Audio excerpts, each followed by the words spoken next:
생각해 보니까 수원역 앞에 또 캄보디아 예배하는 곳이 또 있더라고요. 그 다음 생각한 적이 평택이에요. 이제 평택인데 그래서 평택에 2번 제가 와서 탐방을 하고 갔습니다. 그리고 이제 어떻게 하면 좋을까? 가진 것도 없고 또 같이 할 사람도 없고, 그래서 어느 교회에 찾아가서 내가 이렇게 캄보디아인들을 위해서 선교하고 싶은데 여기에 예배 드릴 수 있는 공간을 하나 내달라. 그렇게 이제 제가 결정을 하고 이렇게 좀 알아보려고 계획을 하고 있었거든요. 그런데 제가 그 전도사 때 가르쳤던 청년 중에 하나가 서울에서 인쇄소를 하고 있는데 그 교회에 기도 제목 카드를 만들려고 갔는데 그 형제가 목사님 근데 어디서 캄보디아 교회를 할 거예요? 난 평택에서 할 거다.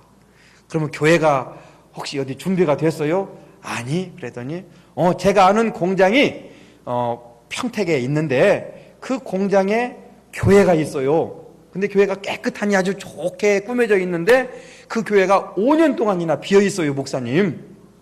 그러는 거예요.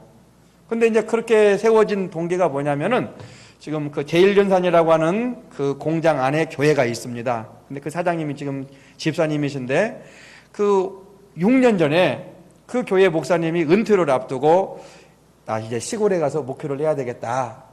그러면서 이제 그 집사님하고 이야기가 돼가지고 공장 안에 교회를 꾸미게 된 거예요. 60평 정도 인테리어도 이렇게 예쁘게 잘 했고, 권사님 예쁘지요, 교회가? 예, 그렇게 예쁘게 꾸며놨어요. 그런데 그 목사님이 한 6개월 정도 거기에서 청년들이 서울에서 내려와가지고 목회하다가 갑자기 당진으로 가신 거예요. 그러면서 그 교회가 5년 동안이나 비어 있었던 겁니다.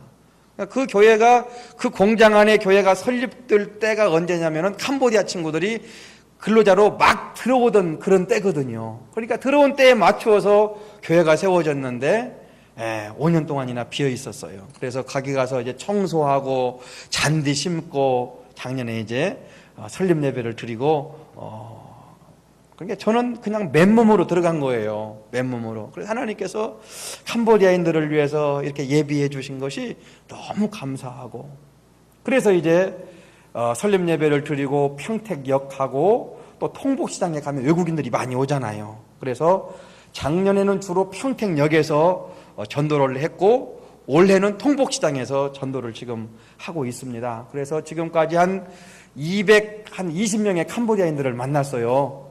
만나서 이제 이름 적고 전화번호 적고 또 사진도 찍고 그렇게 했는데 이 중에 지난주까지 95명의 그 형제 자매들이 교회를 이렇게 와가지고 등록을 하게 됐어요. 근데 그 우상의 나라에서 캄보디아인들이 모여있다고 하니까 뭔가 하고 왔는데 전혀 자기 문화하고 예배 문화하고 다르잖아요. 한두 번 왔다가 간 친구들이 많아요. 95명 중에 한 3, 40명 정도는 한 달에 한두 번이라도 교회를 오고 있습니다. 그리고 이제 매주 한 17, 8명 정도는 출석을 이렇게 하고 있고요. 하고 있고. 그래서 참 너무나 감사해요. 제가 캄보디아에 처음 가서 보니까 온 나라가 우상으로 도배된 거예요. 캄보디아 갔다 와보신 분들 아시겠지만은 어디든지 우상이 설치되어져 있잖아요. 대부분의 학교들이 그 절 안에 학교가 있고 또 학교 정문 앞에 학교 곳곳마다 심지어는 학교 교실 안에도 앞에 우상이 설치되어져 있고 또 학원, 그 푸놈펜 시내 학원도 제가 가보니까 학원 안에도 우상이 설치되어져 있고 현지인들 집에 가보니까 방마다 우상이 설치되어져 있고 마을 입구에 우상이 설치되어져 있고 온통 나라가 우상의 나라예요. 그래서 이렇게 보니까 인간의 눈으로 보니까 너무 어두운 거예요. 어두운 거예요. 1년 동안 있으면서 캄보디아 선교사님들이 그런 이야기를 해요. 캄보디아는 소망이 없다. 도대체 소망이 안 보인다. 왜냐하면 어릴 때부터 애지중지해가지고 키워서 신학교 보내가지고 지금 사역자로 쓰고 있는데 이 사역자가 NGO나 어느 단체에서 월급을 뭐 30불 더 준다, 50불 더 준다 그러면은 그 선교사님에게 이야기도 안 하고 그냥 거기로 가버리는 거예요. 돈 조금 더 받으려고. 얼마나 마음이 아프겠습니까? 어릴 때부터 키우는 그 자식 같은 그 영혼이 떠나가 버리니까. 뭐 그런 경우가 굉장히 많이 있지요. 근데 이제 캄보디아에서 이렇게 있으면서 가만히 보니까 너무 그 나라가 아름다운 나라로 보이는 거예요, 어느 날. 왜냐하면 우리나라도 과거에 이런 나라였는데, 하나님을 알지 못하는 그러한 나라였는데, 하나님께서 세계 곳곳에 선교사님들을 보내셔가지고 그 복음을 듣고 이 나라가, 우리나라가 이렇게 복음의 나라로 바꾸어진 걸 생각해 보니까 캄보디아가 언젠가는 그런 날이 올 것이다, 그런 생각이 들면서 너무 아름다워 보이는 거예요. 몇 개월 전에 이렇게 책을 보는데 그런 일기가 있더라고요. 우리나라에 처음 왔던 선교사님들의 일기인데, 그 일기 중에 보니까 1800년도 후반에 쓰여졌던 그 일기거든요. 하나님, 조선 땅에는 도무지 소망이 보이지 않습니다. 하나님, 이 조선 땅이 언제 변화될 것입니까? 그러면서 그 탄식하는 그 일기를 보면서, 우리나라도 옛날에 엄청 그 미신 그런 나라였잖아요. 그런데 하나님께서 이렇게 새롭게 바꾸어 주셨듯이 캄보디아를 비롯해서 영적으로 어두운 많은 그런 나라들을 하나님께서 지금 그 나라 가운데에서도 그 많은 하나님의 자녀들이, 예비된 자녀들이 있지 않겠습니까?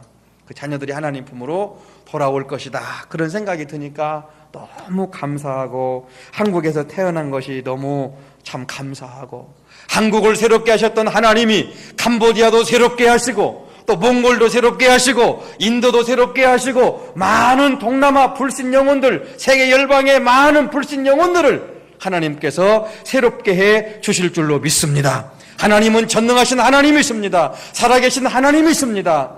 말씀의 씨앗이 떨어지는 곳곳마다 하나님께서 무수한 열매를 맺혀지도록 은혜를 베풀어 주실 줄로 믿습니다.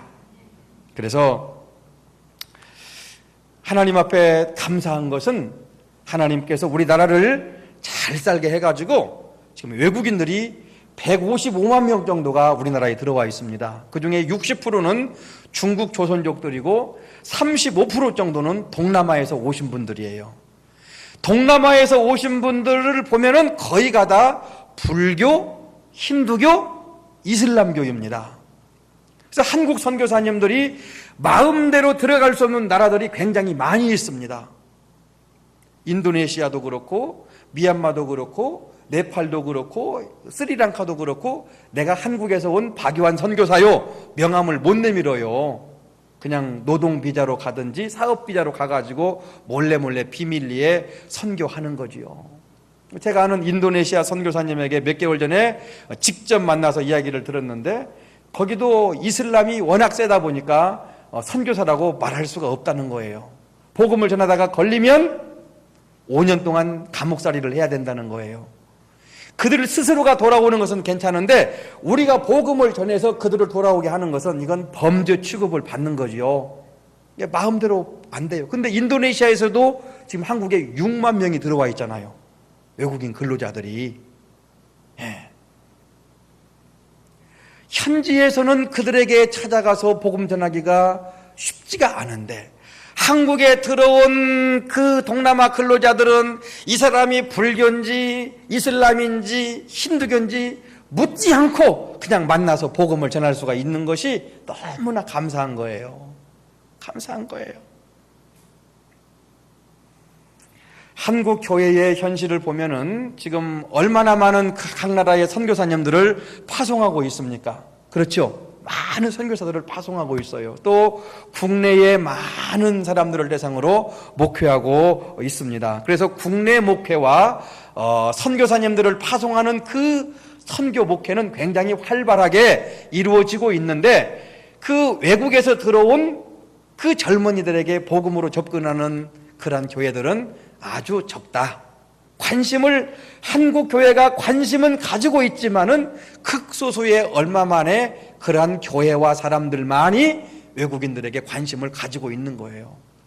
저는 이 한국에 들어온 외국인 노동자들을 가리켜서 가두리 양식장이라고 표현하고 싶어요. 가두리 양식장. 가두리 양식장을 한번 들어오면은 못 나가잖아요.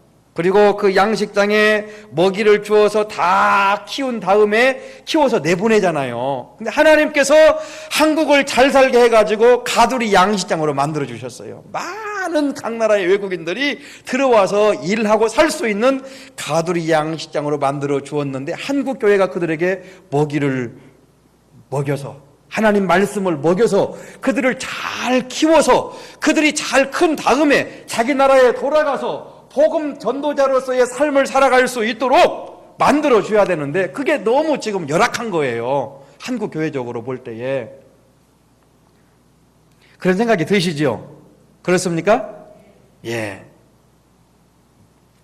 그래서 이제 저희는 어쨌든 캄보디아인들 대상이잖아요. 그래서 우리 교회 표어가 캄보디아인들을 캄보디아에 선교사로 보내는 교회. 이 표어가 이렇습니다. 우리 같이 한번 해보실까요? 캄보디아인들을 캄보디아에 선교사로 보내는 교회. 어떻게 표어가 마음이 좀 드세요? 예. 그렇게 이제 표어를 삼고 지금 사역을 하고 있습니다. 그래서 하나님의 말씀은 살았기 때문에 아무리 그들이 불교, 우상 섬기는 나라에서 왔다 할지라도 이 말씀의 씨앗이 떨어지니까 한 영혼 한 영혼들이 지금 변화가 되고 있는 거예요. 그래서 시온이라고 하는 그 형제는 초등학교밖에 안 나온 친구지만 자기는 앞으로 캄보디아에 돌아가서 목사님이 되겠다고 지금 그래서 열심히 지금 한국어도 공부하고 있습니다. 그리고 써미역이라고 하는 그 친구는 작년 10월 20일 날 전도를 받고 우리 교회에 처음 나온 친구예요. 10월 20일 날. 그런데 이 말씀을 듣다 보니까 이게 은혜를 받은 거예요. 이 친구가. 그래 연말이 돼가지고 자기 엄마에게 전화를 한 거예요. 엄마 예수 믿으라고. 엄마가 화들짝 놀라는 거예요. 이 녀석이 미쳤구나. 계속 전화로 엄마 예수 믿으라고 자꾸 이야기하고 기도하고 이야기하고 기도하고 엄마가 막 무슨 교회는 교회냐고 막 화를 내고 그래도 더 기도하고 근데 그 엄마가 그러면 내가 새해부터 교회를 나가겠다. 그래가지고 올해 1월 2일 첫 주부터 자기 딸 둘하고 그 엄마하고 아빠는 4년 전에 다른 여자하고 바람이 나가지고 집을 나가버리고 그런 경우가 굉장히 많습니다. 캄보디아에. 그래서 그 엄마가 두 동생들 데리고 10km 떨어진 한국 선교사님이 세운 그 교회에 오토바이를 타고 매 주일마다 교회를 나가고 있어요. 얼마나 감사한지. 근데 어젯밤에 이 써미역 친구하고 전화를 하는데 지금 있는 공장에서 일을 그만두어가지고 새로운 일터를 지금 찾고 있어요. 근데 캄보디아 친구들은 뭘 보냐면은 일터를 옮길 때 돈을 얼마나 많이 주느냐, 뭐 거리, 뭐 어떤 일, 그게 문제가 안 돼요. 돈 많이 주는 교회가 돈 많이 주는 공장이 1순위예요. 근데 그 써미에게 이런 친구가 무슨 이야기 하냐면은 아빠 나는 주일날 쉬는 공장으로 갈 거예요. 주일날 쉬는 공장으로 가겠다는 거예요. 그리고 작년 10월 20일 날 출석해가지고 지금까지 한 번도 유일하게 안 빠지고 교회를 나오는 친구가 그 친구거든요. 앞으로 이제 그 친구는 고등학교를 졸업했기 때문에 한 2년 뒤에는 유학 비자로 바꿔가지고 대학교를 보낼 생각입니다. 그래서 신학교를 보내고 그래서 신학과 IT를 전공을 시켜가지고 캄보디아의 그 목회자로 또 IT 산업이 굉장히 열악하니까 일할 수 있도록 그렇게 앞으로 생각을 하고 있습니다. 또 분하이라고 하는 그 친구는 아빠 나는 캄보디아 친구들하고 같이 놀고 그게 안 좋아요. 나는 주일날 교회 가서 캄보디아 친구들이랑 아빠랑 같이 예배드리는 게 나는 최고 좋아요. 그래서 한국에 와가지고 저를 만난 게 너무 행복하다고 감사하다고 그런 고백을 또 지난 주일날 제가 데려다 주는 길에 그런 이야기를 또 하는 거예요.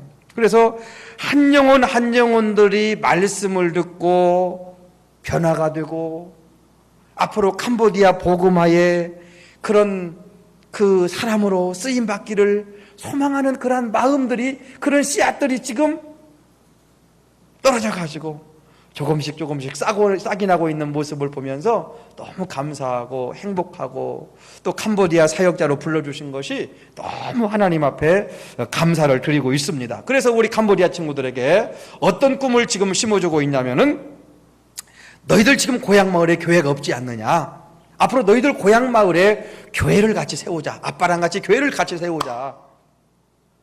그래서 아까 시원이라고 하는 목회자가 되겠다고 하는 그 친구만 그 고향 마을에 교회가 있는 거예요. 근데 그 친구는 자기 고향 마을에 교회가 있으니까 한 5km, 10km 떨어진 곳에 앞으로 교회를 세우기로 그렇게 저하고 또 이야기를 또 했어요. 또 그래서 그 친구들에게 너희들이 한 달에 월급을 한 140만 원, 200여만 원 월급을 받지 않느냐, 그 월급의 11조를 하나님께 드리자. 그래서 그것이 3년, 4년 모아지면은 한 500만 원, 7, 800만 원 되지 않겠느냐. 그 돈하고 또 아빠가 또 이렇게 해서 한 1,500만 원 정도 가지면 캄보디아 너희들이 지금 돈 벌어가지고 땅 사는 그 땅에다가 교회를 짓자, 센터를 짓자. 그래서 1층은 센터로 하고 2층은 교회로 하고 3층은 너희 집으로 하고, 그래서 이제 1층 그 센터에서 매일 한글 학교를 하는 거예요. 한글 학교. 지금 캄보디아는 한국어 열풍이 불었습니다. 열풍이 불고 있죠. 우리나라에서 부는 영어 열풍보다도 캄보디아에서 부는 한국어 열풍이 더 셉니다. 제가 볼 때에. 그래서 어린이들, 청소년들에게 네 꿈이 뭐냐, 네 꿈이 뭐냐 물어보면은 쩡떠 꼬레, 나는 한국에 가고 싶다. 왜냐하면은 제가 캄보디아에 있을 때 우리 주인집의 딸이 대학교를 졸업하고 컴퓨터 관련 회사를 다니고 있는데 뿌라카이 뻔만 한 달 월급이 얼마야? 물어보니까 자랑스럽게 100불이에요. 뭐 이러더라. 100불. 100불이면 우리 돈으로 10만 원 조금 더 됩니다, 지금. 근데 여기 오면 학력 불문하고 한국어 시험만 합격하면 한국에 올 수 있으니까 오면은 적어도 제일 조금 받는 친구들이 한 130만 원, 보통 150, 160 많이 받는 친구들은 200만 원 정도 받으니까 한국에서 한 달 벌면 캄보디아에서 1년 이상 번 것보다 많이 버니까 한국어 열풍이 분 거예요. 한국어 열풍이. 너나 한국어 공부하는 거예요. 그러니까 센터를 만들어 가지고 어린이 청소년들이 2부제 수업을 하니까 오전 수업이 11시면 끝나지 않습니까? 그러면은 거기에서 점심을 좀 준비해서 점심을 먹이고 그 친구들을 오후 동안에 거기에서 한국어도 가르치고 성경도 가르치고 컴퓨터도 가르치고, 그런 어떤 캄보디아의 인재를 그렇게 그들이 가서 앞으로 그런 꿈을 가지고 활동을 하게 될 것입니다. 그리고 이제 그 캄보디아의 믿음 좋고 또 똑똑한 그런 친구들을 한국으로 불러와 가지고 이제 유아교육학을 시켜서, 유아교육학과 신학을 시켜서 선교 유치원을 만들어 가지고 또 어린 영혼들에게 복음 전하게 하고, 또 우리나라에서 대학원까지만 공부하면 캄보디아에서 어디든지 대학 교수로 갈 수가 있습니다. 옛날 우리나라도 20, 30년 전만 해도 유학 갔다 오신 분들 다 대학 교수 거의 다 됐잖아요. 그렇듯이 캄보디아가 지금 그런 단계에 있습니다. 그래서 그 대학교에 각 이들을 심어서 그 많은 젊은이들에게 우리나라 그 선교 단체처럼 그런 조직을 해가지고 또 복음을 전하게 하고, 그렇게 해서 앞으로 지금 어른 세대들은 너무 우상과 미신으로 물들어 있지만은 젊은이들, 어린이들, 청소년들에게는 복음을 씨앗이 떨어질 때마다 그래도 어른들보다 잘 받아들이고 있기 때문에 이 복음의 씨앗이 떨어지는 곳곳마다 많은 선교의 역사가 일어나게 될 줄로 믿습니다. 그래서 이제 이러한 꿈이 있습니다. 오늘 하나님 말씀에도 보니까 이 사마리아 성에 큰 기쁨의 역사가 일어났지 않습니까? 이 기쁨의 역사는 누가 주신 기쁨이에요? 바로 우리 하나님이 주신 기쁨인 줄로 믿습니다. 우리 주의 성령이 주신 기쁨인 줄로 믿습니다. 한국 교회를 통해서 얼마나 많은 심령들이 지금 하나님의 그 기쁨 속에 살고 있습니까? 우리 한 사람이 변화가 되어서 우리 가족들이 얼마나 하나님의 기쁨 속에 지금 살고 있습니까? 또 우리 온누리 교회를 통해서 이 평택 지역에 얼마나 많은 사람들이 하나님의 기쁨을 지금 누리고 있습니까? 하나님의 복음이 씨앗이 떨어지는 곳곳마다 하나님은 기쁨을 주시는 하나님이신 줄로 믿습니다. 그런데 오늘 말씀해 보니까 빌립을 사마리아로 보내시는 거예요. 저는 이 말씀을 묵상하면서 하나님께서 왜 빌립을 사마리아로 보내셨을까? 그런 생각을 해봤어요. 근데 성경에 보니까 왜 빌립을 보냈다는 이야기는 안 나오잖아요. 그래서 제가 내린 결론이 뭐냐면은 하나님께서 쓰실 만한 이유가 있었기 때문에 빌립을 사마리아로 보내셨구나. 그렇게 저는 이해를 하고 있습니다. 그래서 이 빌립이 사마리아 성에 들어가서 하나님의 말씀을 전해주는데 사도행전 7장에서는 스데반 집사가 복음을 전할 때 사람들이 귀를 막고 돌을 들어서 스데반 집사님을 쳐 죽였는데 사도행전 8장에 와서는 그 사마리아의 수많은 사람들이 이 복음을 듣고 이 복음을 믿고 또 빌립을 따르고 그럴 때 어떤 역사가 있었습니까? 많은 사람들에게 붙었던 그 수많은 귀신들이 더러운 귀신들이 소리를 지르며 나가는 거예요. 뿐만이 아니라 중풍병과 걷지 못하는 그 많은 사람들이 나음을 입었다라고 말씀하고 있습니다. 다시 말씀드려서 하나님의 복음의 씨앗이 떨어지는 곳에 귀신들이 떠나가는 역사와 인간의 힘으로 인간의 능력으로 의술로 할 수 없는 그러한 불치병들이 치유가 되면서 이성에 놀라운 기쁨의 역사가 일어나게 된 거지요. 사실 예루살렘 교회는 우리 주님께서 사도행전 1장 8절에 예루살렘과 온 유대와 사마리아와 땅끝까지 복음 들고 가라고 말씀하고 계시는데 예루살렘 교회는 우리끼리 잘 먹고 잘 살자 그랬잖아요. 한마디로 요약하면. 그래서 하나님께서 예루살렘 교회를 흩으시면서 빌립을 사마리아 지역에 보낼 때에 놀라운 그런 기쁨의 역사가 일어나게 된 거예요. 그렇다면은 하나님께서 빌립을 사마리아로 보내셨는데 하나님께서 왜 우리를 이 평택 지역에 살게 하실까? 왜 우리를 온누리 비전 교회로 우리를 보내셨을까? 왜 저를 수많은 지역 중에 이 평택 팽성이라고 하는 그곳에 캄보디아 영혼들을 위해서 보내셨을까? 그걸 생각해 보니까 참 하나님께서 우리 같이 합시다. 하나님이 나도 쓰시고 싶어서 쓰실 만한 이유가 있어서 보내셨다. 아멘? 예. 우리가 인간적으로 세상적으로 잘난 게 뭐가 있습니까? 저도 별 볼 일 없는 사람이에요. 시골 촌뜨기예요. 뭐 공부를 많이 한 것도 아니에요. 부족한 게 많아요. 허물투성이에요. 근데 하나님이 지금 쓰시고 계시잖아요. 우리 모두 마찬가지예요. 쓰실 만한 이유가 계시기 때문에 우리를 지금까지 쓰고 계신 줄로 믿습니다.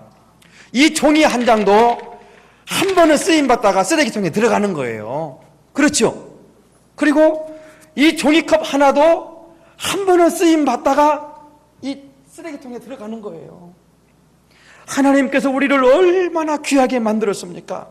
하나님의 형상대로 지음받은 우리도 이 땅에 살아가는 동안에 그냥 잘 먹고 잘 살고 건강하고 좋은 집에 살다가 좋은 차를 타고 다니고 그냥 세상적으로 높은 지위에 올라가지고 떵떵거리며 살다가 인생 끝난다면은 그렇지만 하나님께서는 우리를 너무너무 사랑하셔서 뭔가 쓰시고 싶어서 하나님의 백성으로 불러주신 줄로 믿습니다.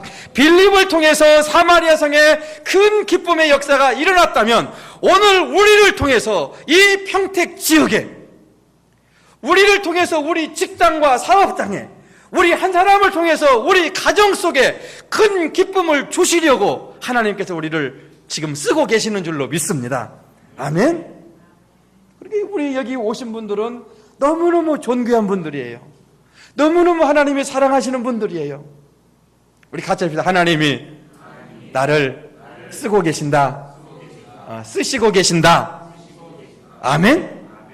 어떤 모양이로든지 간에 하나님께서 우리를 지금 쓰고 계신 줄로 믿습니다. 우리 주님이 말씀하시기를 추수할 것은 많이 있는데 일꾼이 적은 때라고 지금 말씀하고 있지 않습니까? 우리 한 사람 한 사람을 통해서 하나님의 복음의 씨앗이 떨어지게 하시고, 우리 한 사람 한 사람을 통해서 한국인이든 캄보디아인이든 몽골이든 네팔이든 인도네시아든 중국이든 어느 사람들에게든지 간에 이 복음의 씨앗이 떨어지기를 우리 주님이 지금 기다리고 계시고 원하고 계시고, 이 복음의 씨앗이 떨어지는 곳곳마다 많은 하나님의 택한 영혼들이 하나님 품으로 돌아오게 될 줄로 믿습니다. 그래서 우리 평택 온누리교회를 통해서 이 평택 지역에 수많은 죽어져가는 영혼들에게 기쁨을 주는 그러한 교회가 될 줄로 믿습니다. 그러한 교회가 되기를 축복합니다.